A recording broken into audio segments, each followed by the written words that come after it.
आणि हे थेट दृश्य आपण पाहतोय मंत्रालयाच्या आवारामधून परिसरामधून आदिवासी समाजाचं हे आंदोलन।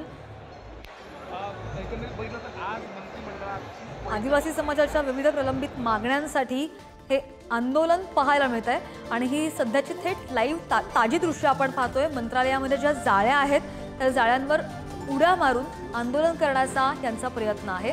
आंदोलन करणाऱ्यांना पोलिसांनी सध्या ताब्यात घेतल्याची माहिती आणि अधिकची माहिती घेऊन आमचे प्रतिनिधी पंकज आपल्यासोबत आहेत। पंकज, मंत्रालयामध्ये ज्या जाळ्या आहेत त्या जाळ्यांवर चढून आंदोलनाची दृश्य आपण सध्या ही स्क्रीनवर पाहतोय। काय नेमक्या मागण्या आहेत या आंदोलकांच्या? आदिवासी समाजाच्या मागण्यांसाठी हे आंदोलन करण्यात आल्याचं समजतंय। नक्की मागण्या त्यांच्या पेशा अंतर्गत ज्या जागा आहेत की 7,500 ते 8,000 भरती जी आहेत ती प्रक्रिया थांबलेली आहे। त्याची प्रक्रिया पूर्ण झाली मात्र नियुक्ती होत नाही। त्यासाठी मागणी आणि धनगरांना आरक्षणाचा जो आहे तो आदिवासींमध्ये देऊ नये त्या प्रमुख मागण्या आहेत आणि त्याच्यासाठी हे आंदोलन केल्याचं समजतंय। पोलिसांनी आंदोलनकर्त्यांना आता ताब्यात घेतलेले आहे। हो, नक्कीच। ही दृश्य आपण पाहतोय मंत्रालयामधून जाळ्यांवर शिरवाळ यांचं आंदोलन सुरू आहे आणि पैसा भरती संदर्भात ज्या मागण्या प्रलंबित आहेत त्या अजूनही प्रलंबित असल्याचं पाहायला मिळते आणि त्याच संदर्भात आदिवासी समाजाचं हे आंदोलन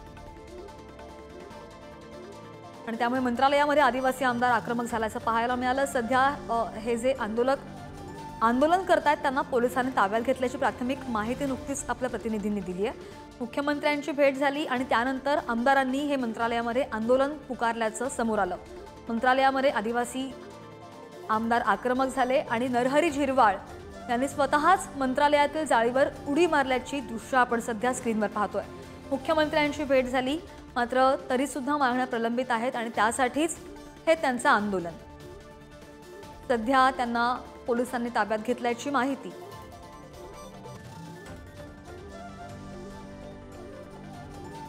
विविध मागण्या होत्या, पैसा भरती आहे, नियुक्ती अजूनही झालेल्या नाहीयेत आणि त्याच संदर्भात आदिवासी समाजाच्या आमदारांचं हे आंदोलन आपण पाहतोय मुंबईच्या मंत्रालयामधून आणि मंत्रालयाच्या आवारामध्ये जी जाळी आहे जाळी दिसतीये त्यावरच शिरवाळ यांनी उडी मारली आणि त्यांचं हे आंदोलन सुरू आहे। मंत्रालयामध्ये त्यांनी मुख्यमंत्र्यांची भेट घेतली आणि त्यानंतर त्यांचं हे आंदोलन आदिवासी आमदार आक्रमक झाल्याचं पाहायला मिळत आहे।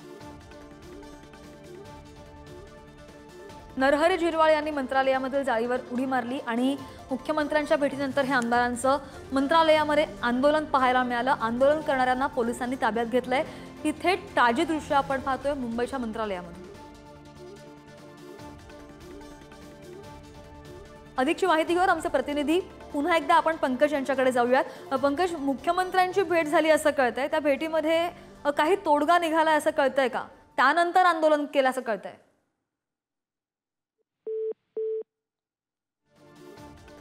पंकज यांच्याशी आपण पुन्हा संवाद साधण्याचा प्रयत्न करूया। मात्र सध्याची अपडेट आदिवासी समाजाच्या आमदारांचं हे आंदोलन आणि मंत्रालयामधून त्यांचं हे आंदोलन आपण पाहत होतो। मंत्रालय परिसरामध्ये आवारामध्ये ज्या जाळ्या लावलेल्या आहेत त्यावरच त्यांनी हे आंदोलन केल्याची माहिती आणि पैसा भरती असू दे त्यांची नियुक्ती अजूनही झालेली नाही आहेत। विविध प्रलंबित मागण्या आहेत आणि बऱ्याच काळापासून या मागण्या आहेत, त्या मागण्या पूर्ण होत नाहीत। त्यामुळे आदिवासी आमदार हे आक्रमक झाल्याचं सध्या पाहायला मिळालं आणि मंत्रालयामध्ये नरहरी झिरवाळ यांचं हे आंदोलन आणि हे आदिवासी आमदार आक्रमक झाल्यामुळे जाळीवर उतरून त्यांचं हे आंदोलन सुरू असल्याचंही पाहायला मिळालं। नरहरी झिरवाळ यांनी स्वतः या जाळीवर उडी मारली आणि मुख्यमंत्र्यांची भेट घेतली। मुख्यमंत्री एकनाथ शिंदे यांच्या भेटीनंतर त्यांचं हे आंदोलन आपल्याला पाहायला मिळतंय।